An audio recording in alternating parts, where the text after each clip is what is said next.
একটা জিনদের বিয়ের অনুষ্ঠান।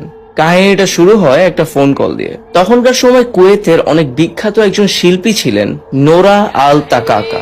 তখনকার সময় কুয়েতে অনেক প্রচলিত ছিল বিয়ের অনুষ্ঠানে এরকম মানুষদেরকে নিয়ে গান গাওয়ানো, এবং নোরা অনেক নামকরা একজন সিঙ্গার ছিল।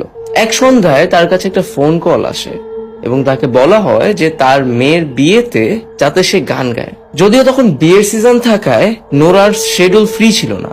নোরা প্রথমে মানা করে দেয়, কিন্তু তখন তারা নোরাকে অনেক বেশি টাকা অফার করে এবং নোরা আলটিমেটলি রাজি হয়ে যায়। এবং ডেট অনুযায়ী নোরা এবং তার যে ব্যান্ড মেম্বাররা ছিল সবাই একসাথে চলে যায় সে ভেন্যুর সামনে। এবং ভেন্যুর সামনে যাওয়ার পরে যে তাকে ফোন দিয়েছিল, অর্থাৎ মেয়ের মা, তাকে রিসিভ করতে আসে। খুব সুন্দরভাবে হাসি মুখে জড়ায় ধরে তাকে রিসিভ করে, এবং রিসিভ করে সে চলে যাওয়ার পরে তার এক ব্যান্ড মেম্বার তাকে বলে যে তার একটা জিনিস অড লেগেছে। যখন সেই মেয়ের মা তাকে জড়িয়ে ধরেছে, তার ফিল হয়েছে তার স্কিন অনেক বেশি শক্ত, সাদাসে এবং খসখসে, যেটা একটু তার কাছে অড লেগেছে। এটাই সে শেয়ার করেছে। যাই হোক, পরবর্তীতে অনেক মানুষ, অনুষ্ঠানে অনেকজন মানুষ, এবং সবার মুখে একটা ভয়ঙ্কর, একটু ক্রিপি একটা হাসি, এবং তারা গান গাওয়া শুরু করে দেয়। এবং গান গাওয়ার এক পর্যায়ে দুটি মেয়ে স্টেজের সামনে এসে নাচানাচি শুরু করে, এবং তাদের নাচানাচি একটু অড ছিল, তাদের নাচানাচি সিঙ্কে ছিল না। এই দুইজন নাচানাচি শুরু করার পর আস্তে করে সবাই নাচানাচি শুরু করে দেয়, কিন্তু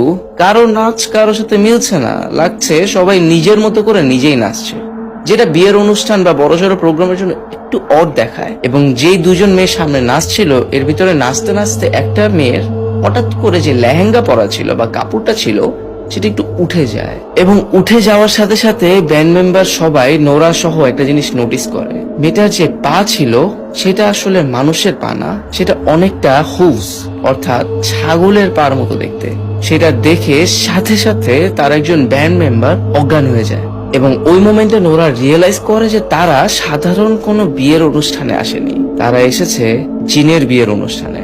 এরকম সময় যখন তার ব্যান্ড মেম্বারকে উঠানোর চেষ্টা করছে, কয়েকজন এসে বলে কি ওর কি হয়েছে, তো নোরা বলে না, ওইরকম কিছু না, ও একটু আগে থেকে অসুস্থ। মানে নোরা চাচ্ছিল না কাউকে এটা জানাতে, কারণ সে জানতো এরা তো মানুষ না। ব্যান্ড মেম্বারে যখন জ্ঞান ফিরে, নোরা তখন বলে যে তুমি বুঝতে দিও না কাউকে যে আমরা বুঝে ফেলেছি। একটা পর্যায়ে যখন রাত শেষের দিকে 3টা বেজে পার হয়ে গিয়েছে, ফজরের আজান পড়ার সাথে সাথে সব লাইট অফ হয়ে যায়, প্রোগ্রামের সব মানুষ গায়েব হয়ে যায়, এবং স্টেজের উপর দাঁড়ানো ছিল নোরা এবং তার ব্যান্ড মেম্বাররা। তখন তারা বুঝতে পারে যে এখনই হয়তো পালানোর শেষ সময়। তারা দৌড়ে বের হয়ে যায়। বের হয়ে যাওয়ার পরে তারা দেখতে পারে পিছে ফিরে যে বাসাটায় তারা প্রোগ্রাম করছিল, যে ম্যানশনটায়, এটা আসলে একটা অ্যাবান্ডন্ড, এখানে কেউ থাকে না। এই মুহূর্তে একজন মুরব্বী লোক সামনে দিয়ে হেঁটে যাওয়ার সময় বলে যে তোমরা এখানে কি করছো? তখন নোরা সব